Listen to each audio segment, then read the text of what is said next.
più che un percorso artistico è iniziato come percorso di resistenza a una situazione molto importante, per cui abbiamo voluto creare il nostro piano B.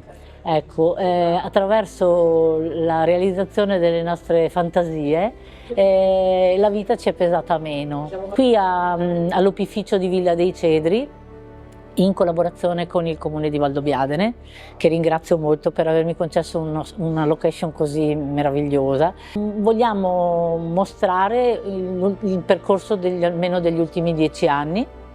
Qui ci sono ingrandimenti fotografici che testimoniano le nostre esperienze sia di eventi privati, eventi pubblici e concorsi nazionali e internazionali. Ogni pannello è un momento di noi, è frutto di una fatica anche fisica, una fatica mentale, una fatica artistica e una fatica anche finanziaria, se vogliamo anche metterla, perché purtroppo anche questi percorsi qua, insomma, non sono gratuiti a nessun livello, ecco. Però noi siamo veramente felici di confrontarci con le persone che non conoscono il body painting, e ci sentiamo anche un po' divulgatrici, perché questi concorsi, questi eventi esistono in Italia e nel mondo, ma non tutti lo conoscono, e quindi il grande pubblico ancora non conosce questa arte qua, anzi se ne fa spesso un'idea sbagliata, e io voglio proprio dimostrare che è una forma artistica seria, che costa fatica, e che le interpreti e le modelle che sono la nostra tela sono un'espressione artistica ulteriore, fanno vivere quello che noi dipingiamo nel corpo, perché per me in particolare non è il mio dipinto che valorizza il corpo, ma è il corpo stesso che valorizza quello che noi facciamo.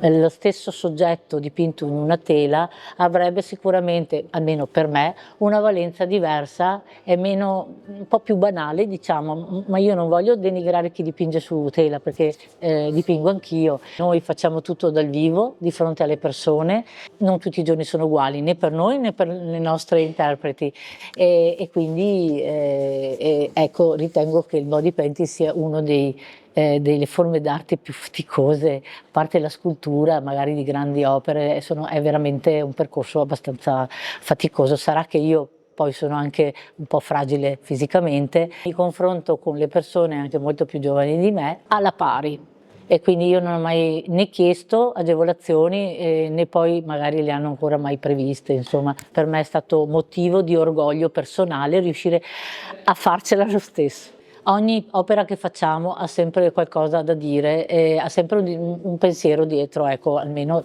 io parlo delle mie. Noi abbiamo avuto tantissime soddisfazioni partecipando a questi concorsi, ci siamo avvicinati un po' quasi per gioco, per capire se eravamo nella strada giusta. Abbiamo fatto il campionato italiano sul Garda, il quale abbiamo vinto 3 edizioni. In tre categorie diverse, perché il body painting è fatto anche tipo lo sport, ha delle categorie, delle regole diverse, ecco, diciamo. Il campionato del mondo ci ha premiato con 2 ori in questi anni, e abbiamo fatto 2 argenti e un'infinità di quarti posti, alcuni anche a un punto del terzo, quindi medaglie di cartone ne abbiamo prese tante, ma noi siamo contenti anche di quelle. L'ultima grande, forse la più grande di tutte, soddisfazione è stata nel 2023, il nostro ultimo mondiale. Il titolo era Welcome to Wonderland, benvenuti nel mondo delle meraviglie. E io ho pensato molto quale sarebbe per me il mondo delle meraviglie. Una pasticceria, oppure ci sono tanti mondi delle meraviglie. Io in quel periodo stavo facendo trasloco e ho trovato negli scatoloni i miei libri di favole di quando ero piccola, ecco, i miei e di mia sorella. Io ho 64 anni, insomma i miei libri sono degli anni 60-70. E lì ho incominciato a pensare a quanto avevo sognato su quelle pagine lì, dove le illustrazioni erano poche e tu potevi entrare nel bosco con i personaggi fantastici e sognavi oltre, e non vedevi l'ora di leggere le pagine successive per per sapere che cosa era successo. Quindi per me, per noi bambini allora era un grande viaggio, ma anche per quelli di adesso. E quindi abbiamo voluto realizzare una modella con degli accessori, una gonna a forma di libro dove dentro ci fossero dei personaggi che escono in tridimensione. Sotto questo libro, quindi i personaggi sono vivi nelle pagine, sotto aveva una gonnellina con tutte le varie fiabe, Pinocchio, Andersen, le varie fiabe, e poi ci sono degli elementi come accessori, ci sono delle scale con dei personaggi che stanno salendo perché vogliono entrare dentro nel libro, voglio entrare anch'io in queste pagine.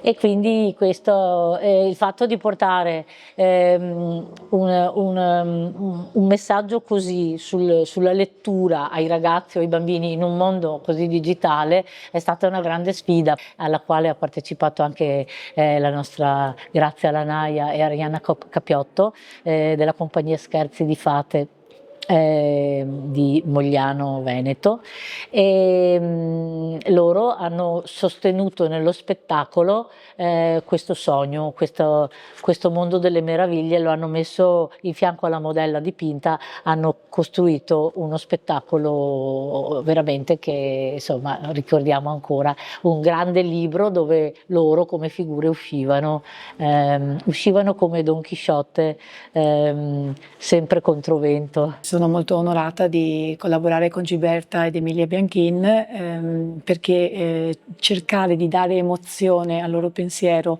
con il corpo è un ruolo impegnativo ma anche molto gratificante.